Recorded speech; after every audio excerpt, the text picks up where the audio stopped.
नमस्कार, बहुत स्वागत है आपका इंडिया वॉइस देख रहे हैं आप। मैं हूं आपके साथ शिवम सोनी। यूपी में चल रहे निकाय और 2 सीटों पर हो रहे उपचुनाव में राजनीतिक पार्टियों की तरफ से साधे गए जातीय समीकरणों ने राजनीति के जानकारों को भी हैरानी में डाल दिया है। एक तरफ जहां इस निकाय चुनाव में बीजेपी ने बड़ी संख्या में मुस्लिम प्रत्याशियों को हिस्सेदारी दी है, तो वहीं रामपुर की स्वार विधानसभा सीट पर हो रहे उपचुनाव में बीजेपी गठबंधन यानी कि अपना दल ने मुस्लिम प्रत्याशी को उतारा है। वहीं सपा ने इस सीट पर क्षत्रिय समाज के प्रत्याशी को उतारकर सबको हैरान में डाल दिया है। पहले आप रिपोर्ट देखिए, उसके बाद चर्चा की शुरुआत।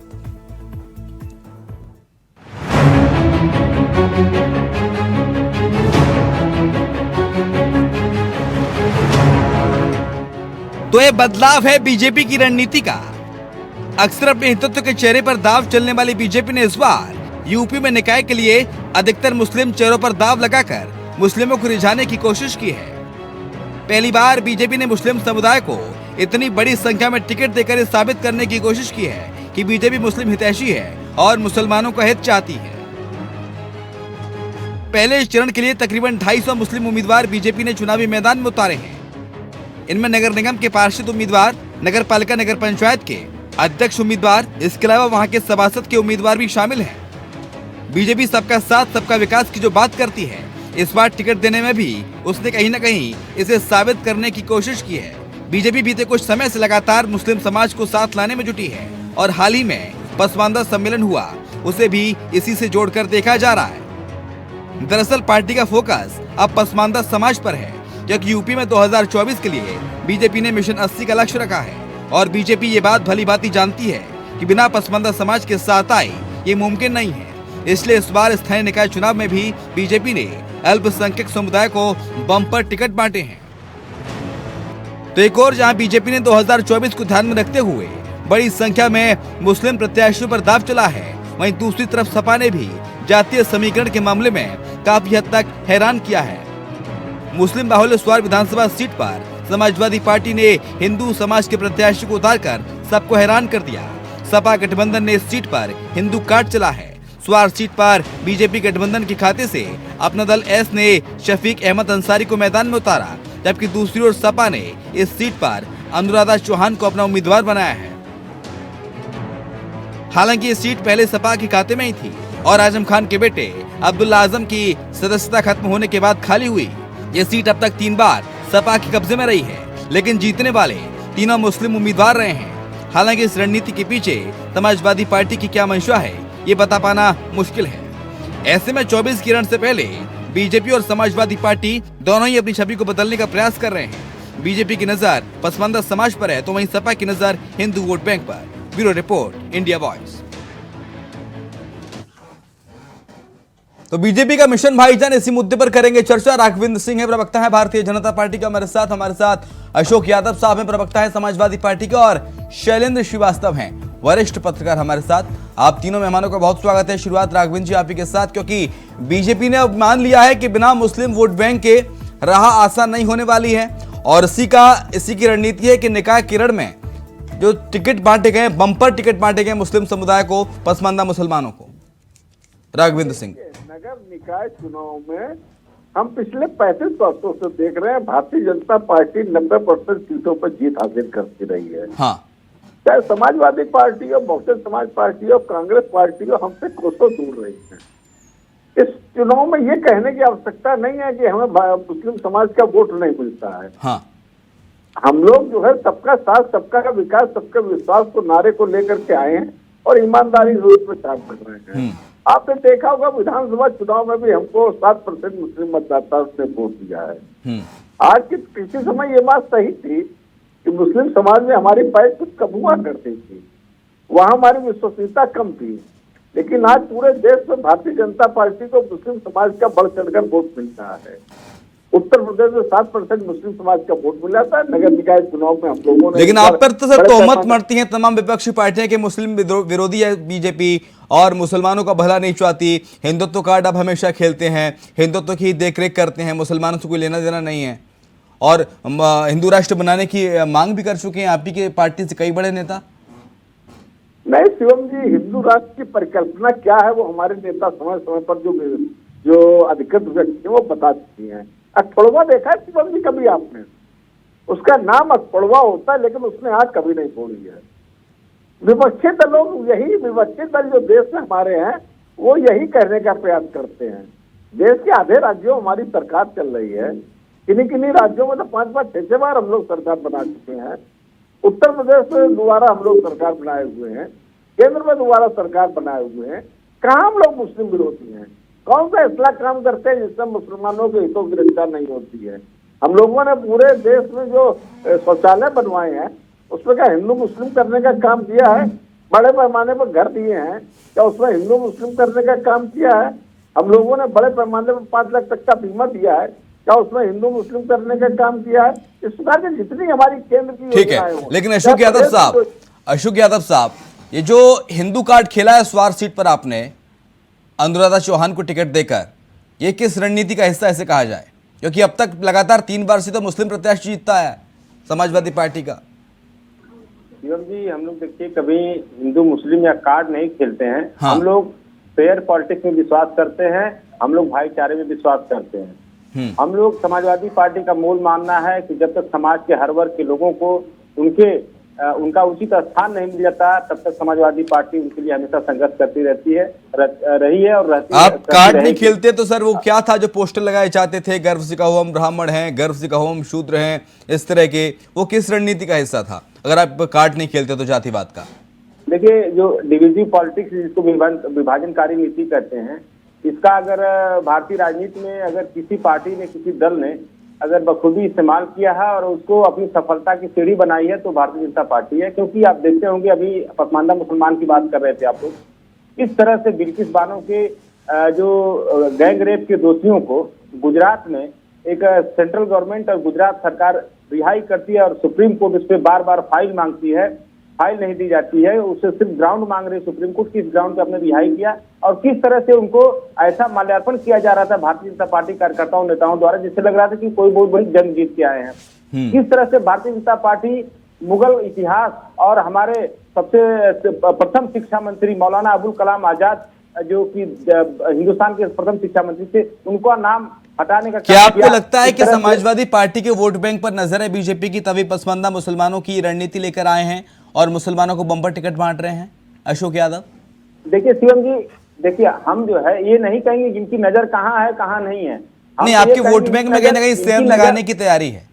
इनकी नजर सिर्फ कुर्सी पर रहती है। वो कुर्सी चाहे पुलवामा के हमला को उसका राजनीतिकरण करके चाहे इनको सरकार बनानी पड़े, चाहे अतीक और मुख्तार को आगे करके इनको सरकार बनानी पड़े, चाहे देश के भाईचारे को खंड खंड करके इनको सरकार बनानी पड़े, चाहे तथाकथित गोरक्षकों को आगे करके भगवान राम का नाम बदनाम करने की बात हो, पीट पीट के हत्या करने के बाद जय श्री राम के नारे लगाने पड़े, तो इनकी नजर कुर्सी पर रहती है। और कुर्सी पाने के लिए देश के लेकिन क्या छिन्न भिन्न करने के लिए पार्टी को इस बार बीजेपी की इस रणनीति से, जी बीजेपी की इस रणनीति से क्या समाजवादी पार्टी डरी हुई है? बिल्कुल नहीं, समाजवादी पार्टी कभी नहीं किसी से डरती। Samajwadi party fair politics, Samajwadi party का एक ही नारा है, रोटी कपड़ा सस्ती हो, दवा पढ़ाई मुफ्ती हो। जिस तरह से आप देख रहे हो कि शिक्षा इतना महंगी कर दिया भारतीय जनता पार्टी सरकार ने, किस तरह से इलाज इतना महंगा, बीजेपी कह रही है कि 33 लाख करोड़ का तो इन्वेस्टर समिट में विकास लिया है, निवेश लिया है, और क्या चाहिए। लेकिन शैलेंद्र श्रीवास्तव सर, सपा की रणनीति क्षत्रिय को मैदान में उतारने की, ऐसी सीट जहां पर लगातार 15 साल से मुस्लिम प्रत्याशी जीतता है स्वार सीट से, उस पर क्षत्रिय प्रत्याशी उतारा, हिंदू प्रत्याशी उतारा, हिंदू कार्ड खेला। तो वहीं बीजेपी सर पसमानदा मुसलमानों को साथ लेके चलने की बात करी है, बम्पर टिकट बांटने इस बार मुसलमानों को निकाय के चुनाव में। किस रणनीति का हिस्सा सर आप देखते हैं शैलेंद्र श्रीवास्तव सर, और इसका परिणाम आगे क्या होगा, इसके रिजल्ट आगे क्या होंगे, किस तरह की आगे चीजें एग्जीक्यूट होंगी? भारतीय जनता पार्टी सत्ता में है, उसका बहुमत है, उसका बोलबाला भी है, उसके पास बड़े वर्ग का, लेकिन जो इनकी पहले से मतलब अंदरूनी जो विचारधारा रही है उसमें आप कह सकते हैं भी रहा है। तो अब ये कोशिश है कि इस पर भी नजर लगाओ, मिल जाए और उस दिशा में प्रयास देते हम संख्यक वर्ग के शामिल करें और इसी तरह का परिवर्तन है विचारधारा में, ये भारतीय राजनीति का संकेत है। उसी तरह समाजवादी पार्टी उन्होंने जहाँ पर काफी आबादी मुस्लिम की आप कर सकते हैं, वहाँ पर अगर उन्होंने हिंदू कैंडिडेट को उतारा है तो उसके पीछे उनके तो एक आरोप लगता रहा है कि ये बहुत मुस्लिम पक्ष है, तो इसको दूर करने के लिए उनको मालूम है कि वहाँ पर उसका परिवार चुनाव नहीं करना चाहता है। शैलेंद्र सर, क्षमा चाहता हूं सर, आपकी आवाज़ में थोड़ा बैरियर्स आ रहे हैं। मैं पीसीआर टीम से कहूँगा कि आपकी आवाज़ को दुरुस्त किया जाए। लेकिन राघवेंद्र जी, ये जो रणनीति चली है बीजेपी ने, क्या ये आने वाले लोकसभा के चुनाव में भी यही रणनीति देखने को मिलेगी? क्या ये उसी का एक छोटा सा ट्रेलर इसे कहें, जो मुस्लिमों को बम्पर टिकट बांटने, पसमानदा समुदाय को साथ लेके चलने की बात कर, हालांकि प्रधानमंत्री भी कह चुके हैं इस बात को? देखिए, भारतीय जनता पार्टी सबका साथ, सबका विकास, सबके विश्वास को नारे को लेकर के लगातार काम कर रही है। और मुझे ये कहने में बहुत ही गर्व का अनुभव हो रहा है, आज देश के आधे राज्यों में हमारी सरकार इसी विषय को लेकर के है। हमारी विश्वसनीयता लगातार बढ़ती जा रही है। हम लोग जो है जो भी योजना लेकर के आते हैं उसमें हिंदू मुसलमान काम करने का प्रयास नहीं करते। अभी हमारे समाजवादी पार्टी के मित्र लंबी लंबी फेंकने की बात कर रहे थे। उत्तर प्रदेश की जनता ने इनकी सरकारें देखी है, 4 बार इनकी सरकार रह चुकी है। ये लोग जिस तरीके से मुस्लिम तुष्टीकरण करते हैं और मुस्लिम तुष्टीकरण की आड़ में आतंकवादियों को हिमायती बन जाते हैं, हम लोगों ने देखा है। कौन आतंकवादी सर, किस आतंकवादी के हिमायती बने, जरा बता दीजिए। मैं बता रहा हूँ, इलाहाबाद हाई कोर्ट में अखिलेश यादव की जो सरकार थी तब ये आतंकवादियों को छुड़वाने जाते हैं। जब इलाहाबाद हाई कोर्ट के जज जब इनको फटकार लगाते हैं कि आप इनको छुड़वा करके पद्मश्री देंगे, तब वो वापस आते हैं। बाद में उन्हीं आतंकवादियों को फांसी की सजा होती है। ये लोग जब इनकी सरकार नहीं होती है तो अल्पसंख्यक नौजवानों से कहते हैं कि आप लोग अवैध हथियार रखें। जब इनकी सरकार नहीं होती है ये लोग भय का वातावरण बनाने का प्रयास करते हैं। ये लोगों ने क्या किया, उत्तर प्रदेश में राजनीति का अपराधीकरण करने का प्रयास किया। देखिए, बीपी यादव, फूलन देवी, अन्ना शुक्ला, मुख्तार अंसारी, अतीक अहमद, एक लंबी फहरिस्त है जो बड़े बड़े अपराधी हैं। अभी अतीक अहमद के बारे में देखिए, अतीक अहमद को इतना मोटा करने का किसने प्रयास किया था? लेकिन अतीक अहमद भी पसमानदा समुदाय से आते थे, पता है सर आपको? ये पसमानदा समाज से ही आता था अतीक अहमद। नहीं, देखिए, पसमानदा समाज से आता है तो उसको अपराध का थोड़े ना करने लगेंगे। वो एक अपराधी था, अपराधी की सजा हम लोगों ने उसको जेल में भिजवाने का काम किया। उसको हम लोगों ने पहली बार सजा दिलाने का काम किया। उसके ऊपर अगर वो माननीय ना होता, आदरणीय ना होता, कल बांटने मुसलमानों को, वो किस रणनीति का हिस्सा और आगे क्या इसको लाभ मिलेगा इसका बीजेपी को? आपकी आवाज सर तब नहीं आ रही थी। देखिए, बीजेपी अब अपने वोट बेस को बढ़ाना चाहती है और उसी के तहत वो अल्पसंख्यक वर्ग की तरफ भी देख रही है। और अब ये धीरे धीरे अपने अल्पसंख्यक मोर्चे को, जो इनका अपना पार्टी का जो प्रकोष्ठ है, उसको भी मजबूती दे रहे हैं ये, क्योंकि इसमें इनका कोई नुकसान नहीं है। इनके ऊपर एक आरोप यही लगता है कि ये पार्टी सांप्रदायिक सोच रखती है, मुस्लिमों के खिलाफ कार्रवाई करती है, उस तरह का विचार रखती है, घृणा फैलाती है। इस तरह के इनके ऊपर आरोप लगते रहे हैं। तो उसके अंदर में सच्चाई एक हद तक है भी। मूल रूप से भारतीय जनता पार्टी का कोई कार्यकर्ता, नेता, समर्थक है तो मुस्लिम विरोधी होगा, चाहे उसका कोई नुकसान हो या न हो। तो ये एक धारणा जब बन गई है और ये सत्ता में है तो उसको बदलने की भी जरूरत है। तो ये इस तरीके से करके दूर भी करना चाहते हैं और ये बहुत बड़ा संकेत है भारतीय राजनीति में। इसका वेलकम करना चाहिए, जितना भी ये कर ले जाए उतनी अच्छी बात है, क्योंकि समाज में हर वर्ग के लोग रहेंगे और एक साथ मिलकर के ही रह सकते हैं। कोई किसी को बाहर नहीं निकाल सकता। जब साथ ही में रहना है तो खुशी खुशी रहिए। और यदि ये इस चीज को करने लगते हैं तो आप समझिए भारत में फिर कहीं कोई सामाजिक बहुत बड़ा असमानता नहीं रह पाएगी। धार्मिक आधार पर, जातीय आधार पर तो है, पिछले आर्थिक आधार पर रहेगा, उसके अलावा क्षेत्र के आधार पर रहेगा, वो सब तो चलता रहेगा। कि जितना भी हो सकेगा न्यूनतम हो जाएगा। आज की डेट की सबसे बड़ी समस्या यही है तो लोग बिना बात के मतलब एक विरोध की भावना रखने लगे हैं, जिनका कोई मतलब भी नहीं है। और ये अच्छी बात नहीं है, चाहे सत्तारूढ़ पार्टी के नाते, चाहे किसी राजनीतिक दल के नाते। आप किसी को केवल धर्म के आधार पर आप गाली देना शुरू कर दें या उसके प्रति आप विरोध का भाव रखें, ठीक है। लेकिन शैलेंद्र सर, आपको क्या लगता है, आपका विश्लेषण क्या कह रहा है? अतीक अहमद के मर्डर का मुद्दा कितना गूंजेगा निकाय में और 24 में? क्या लाभ होगा या हानि होगी इस मुद्दे को, इस मुद्दे से बीजेपी को नुकसान होगा तो कैसे होगा, फायदा होगा तो कैसे होगा? क्योंकि अतीक अहमद भी ये भूलना नहीं चाहिए कि पसमानदा समुदाय से ही आता था। ये तो बात तो सही है, जातीय आधार पर पसमानदा समूह से थे। हाँ। लेकिन आर्थिक रूप से तो वो मतलब बहुत ही अगड़े थे, उनसे ऊपर तो कोई संज्ञा नहीं दी जा सकती है। हाँ, ये है कि जिस तरीके से उनको मारा गया, क्योंकि हमारे भारत में उदारवाद है, यहाँ मानवीय आधार रहता है, लोकतंत्र वैसे भी उसी पर आधारित है।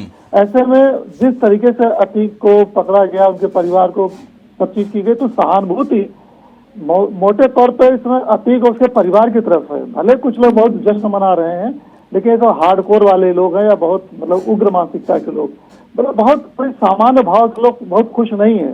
ये ठीक है, कहते हैं कि भाई यही चीज कानूनी तौर पे करना चाहिए, कानूनी प्रोसेस में कर सकते हैं, सारी चीजें आपके पास हैं, तो उसको स्किप करके करना ये अच्छा नहीं है। तो और इसका फायदा तो जो है जो विपक्षी दलों को मिलेगा, इसीलिए वो लोग शांति बनाए हुए, चुप्पी साधे हुए।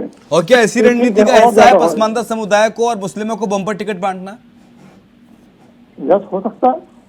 सत्ता का सहारा लिया जाएगा और इनको बताया जाएगा, देखो भाई सहानुभूति उधर मत दर्शाओ, देखो हम तो आपके लिए कर रहे हैं। इसलिए इस तरह का न्यूज भी आगे प्लाट किया गया या बढ़ाया गया कि उनका तो ज्यादा। लेकिन जो सर नाराजगी है, जो नाराजगी है, जाहिर सी बात है किसी समाज के मुखिया बेशक उसने कुछ भी किया आने वाले पहले के अपने समय में, अपने इतिहास में, कैसा भी उसका इतिहास कितना ही खराब क्यों ना रहा हो, लेकिन एक तबका ऐसा भी था जो उसे भगवान मान के उसकी पूजा करता था।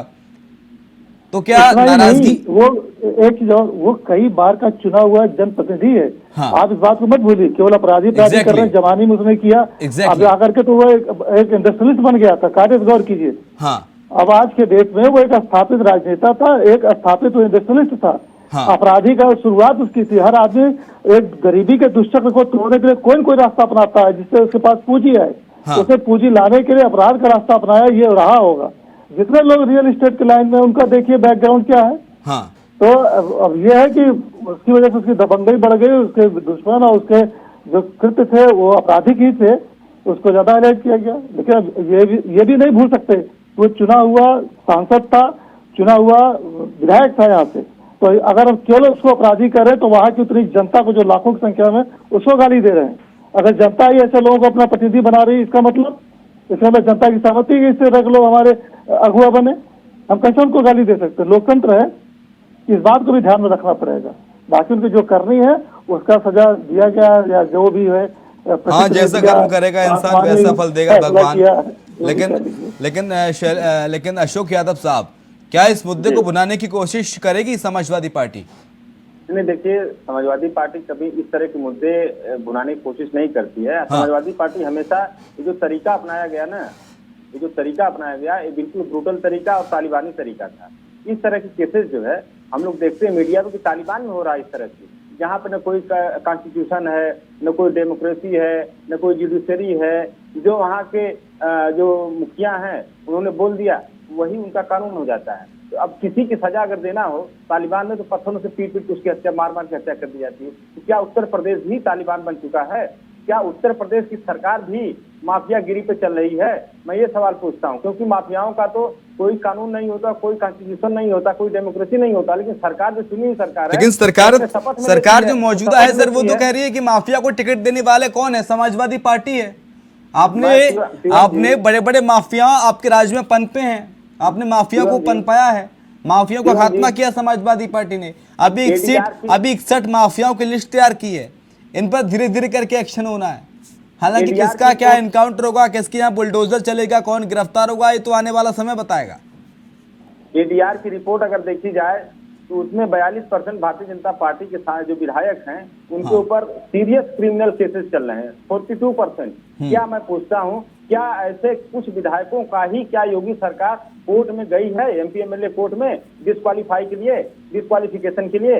जो विपक्षी दलों के विधायकों के जा जाके कोर्ट में जो है छोटे छोटे मामलों के लिए किसी को डिस्क्वालीफाई करा देते हैं, क्या अपने 42% विधायकों का किसी 10% का भी कोर्ट में गए हैं क्या, एमपी एमएलए कोर्ट में? देखिए, जहां तक आप माफियाओं की बात करेंगे, ब्रजेश सिंह को कौन पाल रहा है? धनंजय सिंह को कौन पाल रहा है? विनीत सिंह को जो मुख्यमंत्री के साथ चाय पिलाते, 61 नामों की लिस्ट हुई है ना सर, उसमें ब्रजेश सिंह का भी नाम है। आपने लिस्ट पढ़ी है क्या? सुनिए शिवम जी, राघवेंद्र सिंह आप बोलेंगे, मुझे बोलना पड़ेगा। लिस्ट जारी कर देने से क्या उनके खिलाफ कार्रवाई हो गई क्या? विनीत सिंह जैसा माफिया जब मुख्यमंत्री जी के साथ बैठ के राघवेंद्र सिंह, चाय जवाब पिएगा, तो दीजिए। क्या संदेश जाएगा? कमाल की बात करते हैं, क्या देश में न्यायिक व्यवस्था नहीं है क्या? क्योंकि के ऊपर मुकदमे तो हैं, लेकिन ये कि हर एक तो जमानत पर है या उनके मुकदमे पेंडिंग है। उत्तर प्रदेश में कोई भी ऐसी कोई घटना बता दीजिए, हमारे समाजवादी पार्टी के मित्र बैठे हुए हैं, ये तो बड़े बड़े माफिया की बात कर रहे हैं, छोटी बड़ी कोई ऐसी घटना बता दीजिए, FIR लिखी गई हो और वो पेंडिंग हो, अभी कार्रवाई न की गई हो। इनकी समय याद है हम लोगों ने, समाजवादी पार्टी का समय याद है। साधारण व्यक्ति की तो बात छोड़ दीजिए, एक CO और SP तक सुरक्षित नहीं होता था। लेकिन जो जो टिकट्स का डिस्ट्रीब्यूशन किया गया राघवेंद्र सिंह, वो ऐसे डिस्ट्रीब्यूशन के आने वाले समय में उत्तर प्रदेश में किया जाएगा या देश में किया जाएगा, ये मान के चलें?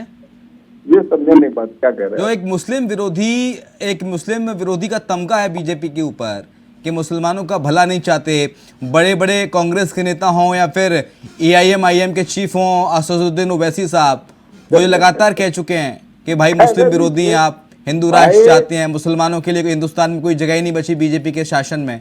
तो जो टिकटों का डिस्ट्रीब्यूशन है, क्या उस खराब छवि को साफ सही करने के लिए है? शिवम जी, ये लोग बेचारे ये नहीं कहेंगे तो इनकी जो दुकानें हैं कैसे चलेंगी? हाँ, समीकरण, ये लोग समाज हित के काम कभी नहीं करते हैं, बेचारे हाँ। समीकरण बना करके चुनाव जीतने का काम करते हैं। हाँ, समाजवादी पार्टी लंबे समय तक एमकाई समीकरण की बना करके काम करती रही है। हाँ। उन्हें लग रहा है आज की तारीख में मुस्लिम वर्ग भारतीय जनता पार्टी से जुड़ रहा है, इसलिए ये मातम मनाना शुरू कर दिया है। ठीक है। ये बड़े- लेकिन शैलेंद्र बहुत ही श्रीवास्तव ताकतवर थे। सर आपको याद ये होगा, बहुत ही- शैलेंद्र श्रीवास्तव सर आपको याद होगा, ये उमेश पाल के मर्डर से कुछ दिन पहले की बात है। शाइस्ता परवीन ने एक पत्र लिखा था योगी आदित्यनाथ के लिए, और योगी आदित्यनाथ की जमकर तारीफ की थी उस पत्र में। और जब मीडिया ने शाइस्ता परवीन से सवाल पूछा तो कहा कि सांसद के आप बीजेपी में शामिल होंगे अगर योगी आदित्यनाथ चाहेंगे तो? बोला अगर सांसद जी की इच्छा होगी तो ऐसा जरूर कर सकते हैं। सांसद जी यानी कि अतीक अहमद को वो अभी भी सांसद जी कहती हैं। तो थे ही। और देखिए, जब किसी के ऊपर भी राजनीतिक रूप से हाँ, जब दबाव बढ़ता है तो वो सब कुछ करने के बाद जब आखिरी आता है तो कहता चलिए हम आपकी पार्टी में आ जा रहे हैं। हाँ, बहुत से लोग हैं जिनको मैं जानता हूँ कि उनको टिकट नहीं मिला तो इसलिए पार्टी ज्वाइन कर ली, उनको कोई पद नहीं मिला इसलिए पार्टी ज्वाइन कर ली, उनका मकान खाली हो रहा था इसलिए पार्टी ज्वाइन कर ली, उनका कोई प्रोजेक्ट फंसा हुआ था या कहीं कोई उनका काम बनना था इसलिए पार्टी ज्वाइन कर ली। तो ये सब लेन देन का विषय रहता है। और अतीक अहमद पर इतना दबाव पिछले 6 सालों में बना हुआ था कि अतीक ही नहीं, मुख्तार अंसारी और जितने भी लोग निशाने पर चल रहे हैं, ये रोज मर रहे हैं, रोज जिंदा हैं। ये समझिए कि इनको कितनी बीमारियां हो गई होंगी, अतीक को हो गई नहीं होगी और मुख्तार को हो गया होगा, क्योंकि एक दबाव है सामान्य रूप से आदि। अगर इनको सर खुला ऑफर दिया जाता कि आप आइए बीजेपी ज्वाइन कीजिए तो धड़धड़ाते हुए सब बीजेपी ज्वाइन कर लेते। एकदम, अगर इशारा कर देते, लेकिन इतना खुले तौर पर विरोध था, इतनी हाँ। खुली पुरानी कोई रंजिश है वो दिखती है, ठीक वो है। एक खुन्नस है जिसकी वजह से वो शामिल भी नहीं कर सकते। ओके वो सर। लोग तो पैसे दे के आना चाहते होंगे। बहुत शुक्रिया सर आपका, शैलेंद्र श्रीवास्तव सर चर्चा में शरीक होने के लिए। अशोक यादव आपका शुक्रिया, राघवेंद्र सिंह प्रवक्ता भारतीय जनता पार्टी आपका भी शुक्रिया सर चर्चा में शरीक होने के लिए। इसी के साथ हमारे इस खास पेशकश में इतना ही। खबरें लगातार जारी हैं, आप देखते रहिए इंडिया वॉइस।